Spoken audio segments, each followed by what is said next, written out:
hold on.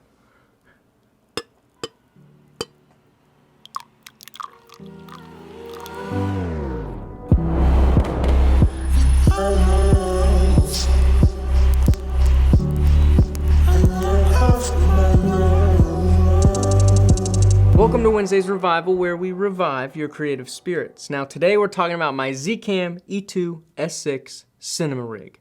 So my zcam shoots at a maximum quality of 6K at up to 30 frames per second, and then it'll shoot 4K at 60 frames. So basically I'm just gonna go through, I'm gonna break down the rig and kind of give an explanation of why and what each piece is, why I use it. So my camera of choice is the zcam E2-S6. It's, like I said earlier, great camera. The lens I'm using is the Sigma 18-35 1.8 art lens. Probably one of the best third-party EF mount lenses, if not the best EF mount lens. The art lenses just are super sharp. Going with the Nitsi, is that how you say it? I don't know. Nitsi E2-FS. It is basic cage for a zcam. Pretty sure it can fit all the flagship models, so E2-S6, F6, and F8. So you're gonna slide this on about like that. There it goes. You're gonna flip it over, and you have two Allen key screw holes. There we go. And then from there, our base plate is a smallrig base plate. I don't know exactly what model it's called. I'll probably leave all these in the description if you want to check them out. For mounting purposes, I don't have mine flush with the bottom because I use the Zhiyun Crane 3S, and my rig is very front heavy compared to where the base plate is. The top handle is all right, but the base plate is a little bit further back in the build, would be further back in the build, so I move it forward, and that makes it centered. We have two smallrig carbon fiber 15mm rods, and we're gonna slide those puppies in. I don't remember exactly where I have them fitted right now, so I'm just gonna tighten them, and we'll readjust them as the rest of the build comes together. Next on our list is this smallrig backplate. The reason I like this one over other options is because, one, when you add on the back, you can hide a bunch of cords with it. You have a bunch of mountable options, bunch of different screw holes for mounting different spots. But I think for my setup, this works amazing. So how you mount this is inside there are 4 screw holes, or Allen key screw holes. You screw them to the back of the zcam. All right, now once you put that back on, it comes with a back plate to be able to put on the back of it. So you'll be able to cover up all the cords, all the different ports that you have on the back. But before we put that on, I'm gonna go ahead and put all of our cables in. So first we have our power cable. It's the 2-pin to D-tap, because we are going to be using a V-mount battery, which will take D-tap. There are other options to be able to use, like NPF style batteries right off the back of it, and honestly that could work if you put a smaller one and you slid it in there, and then you also had a V-mount, so then you could hot swap V-mounts and still be able to have the NPF powering your zcam while you're in the process. All right, once I plug it in, from there, there's a little hole right here, which I'm going to slide the D-tap through there.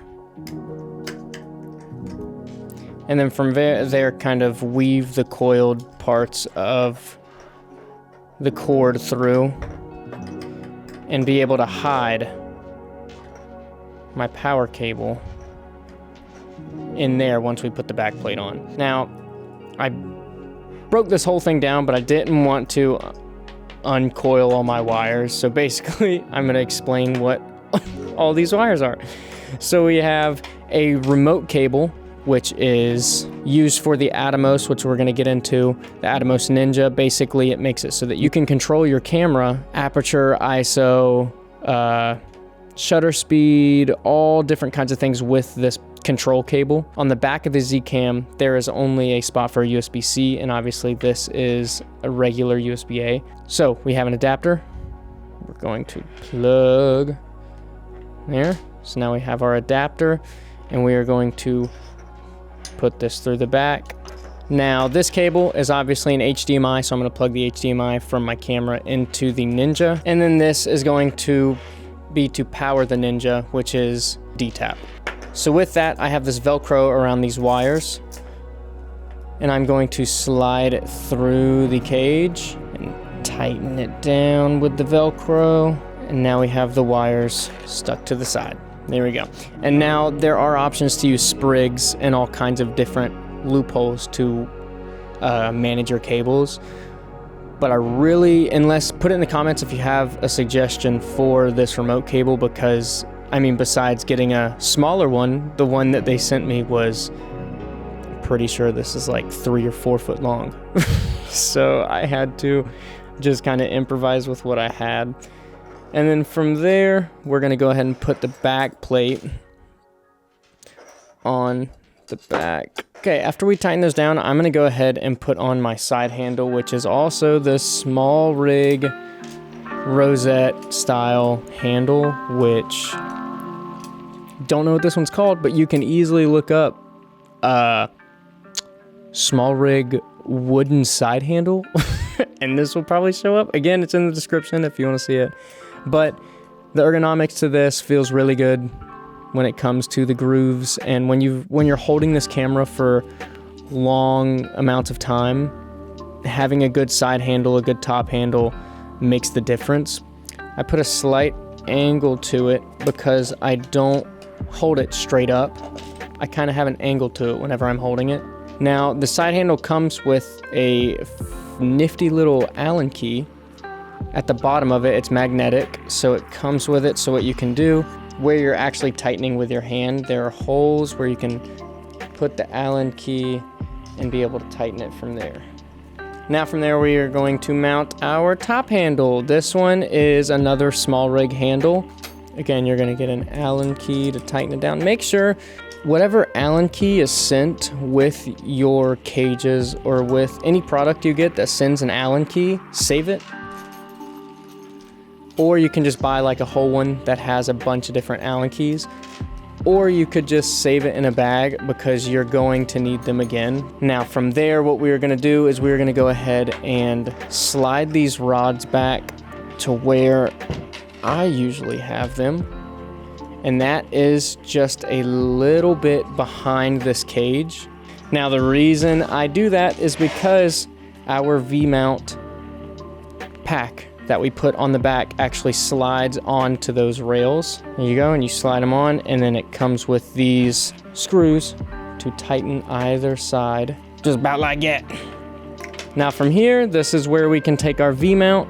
Now V-mounts come in all kinds of different sizes, ampage. Mine, or wattage, not ampage, wattage. Mine is 190 watt hour, and that will basically give me about 4 to 5 hours off of this camera with everything I'm powering.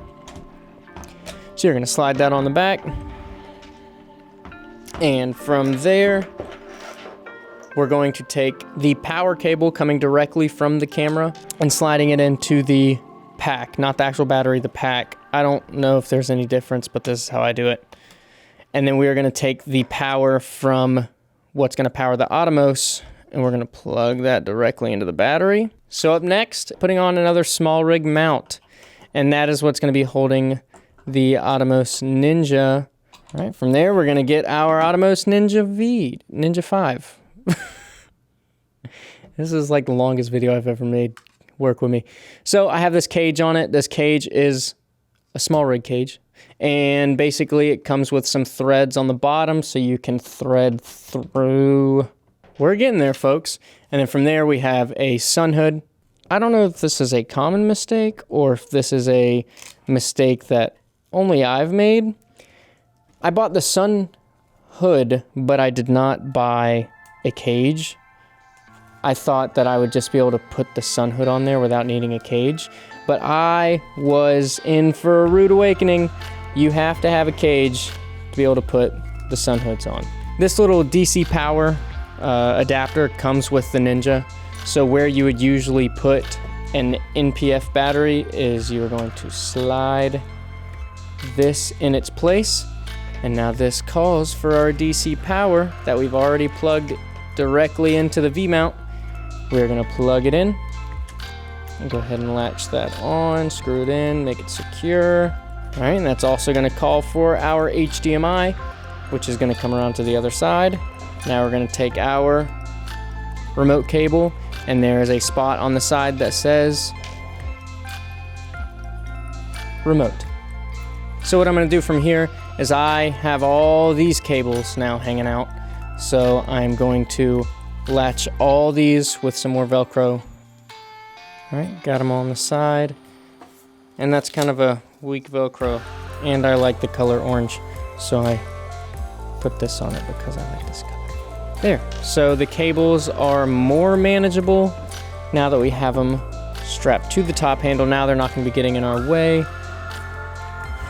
as the cable's in my way. All right, now from here, what we're going to do is I actually have another plate I put on the bottom. This comes with the Zhiyun crane. So basically, I slap this on the bottom and I keep these rods. These rods are usually for mounting, you know, like motors for zooming and focus motors, but I need the extra weight in the back. And I got this really cool key that came with the base camp that basically can lock a bunch of these mounts into place.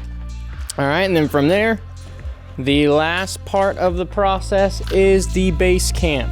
If you want me to show more about the base camp, let me know. I kind of did a quick synopsis of it when I was doing my sharp versus smooth video. But yeah, so this is basically a step-up ring. In a sense, you slide that onto your lens. It's like angels singing. And then you can slap this on that right there, tighten it down, and there you have it. So that's the rig. Hope you enjoyed. Make sure to subscribe, hit the like button, put in the comments any questions you may have about any part about the rig or why I have a certain part if I didn't explain it enough. I thought I did pretty good. Maybe not. All right, I love y'all, really do. It only takes one to go build your first rig. It only takes one to start filming your first video. It only takes one to make a change, and it only takes one to change the world, and that could be you. See you next time.